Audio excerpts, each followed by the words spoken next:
السلام علیکم ورحمۃ اللہ وبرکاتہ۔ بسم اللہ الرحمن الرحیم۔ میرے بھائی اور دوستو، یہ رات جو آنے والی ہے بہت ہی مقدس رات ہے، شب برات ہے۔ حضور صلی اللہ علیہ وسلم کا ارشاد مقدس ہے کہ شعبان کی 15ویں رات ہو تو عبادت کے ساتھ بیدار ہو اور اس کے درمیان روزہ رکھو، کیونکہ اللہ تعالیٰ اس رات غروب آفتاب کے وقت ہی آسمان دنیا پر نازل فرماتے ہیں اور فرماتے ہیں کہ کوئی مغفرت و بخشش کا طلبگار ہے تو میں اس کو بخشش کر دوں، کوئی روزے کا طلبگار ہو میں تو اس کو روزی دے دوں، کوئی مصیبت زدہ ہے تو میں اس کی مصیبت دور کر دوں۔ یہ اعلان صبح صادق تک اسی طرح ہوتا رہتا ہے۔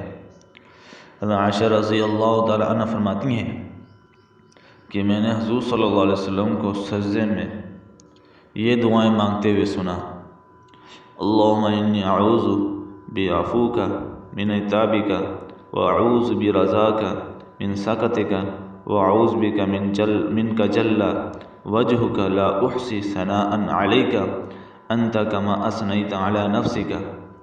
حضور صلی اللہ علیہ وسلم کی دعائیں بھی انتہائی جامع ہیں۔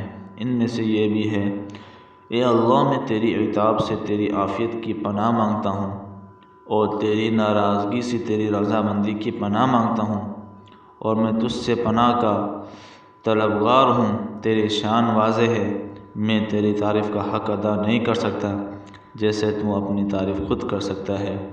عائشہ رضی اللہ تعالی عنہ فرماتی ہیں کہ میں صبح کو میں نے حضور صلی اللہ علیہ وسلم سے اس دعا کا ذکر کیا تو آپ صلی اللہ علیہ وسلم نے ارشاد فرمایا: اے عائشہ، اس کو سیکھ لے اور دوسروں کو سکھا دے اور اسے سجدے میں بار بار پڑھو۔ تو میرے بھائی اور دوستو، یہ دعائیں ہیں۔ آج کی رات اللہ کو منانے کا بہترین طریقہ ہے۔ اللہ کے رسول صلی اللہ علیہ وسلم نے سب طریقہ بتلایا ہے، تو ہمیں بھی چاہیے کہ اس رات میں بیدار ہوں اور اللہ کو راضی کریں اور اگلے دن کا روزہ رکھیں اور روزہ رکھ کر اللہ کو منائیں۔ اس میں غیبت نہ ہو، جھوٹ نہ ہو، خیانت نہ ہو۔ اللہ سے یہ دعائیں کریں: یا اللہ، یہ آنے والا سال ہے، یہ ہمارا ایمانداری کے ساتھ، دیانتداری کے ساتھ اور عافیت کے ساتھ گزارے، اور اس کے ساتھ دعاؤں میں یہ مانگیں: یا اللہ، ہمارا خاتمہ ایمان پر کرنا، اور یہ دعائیں مانگ کر اللہ کو راضی کرتے رہنا۔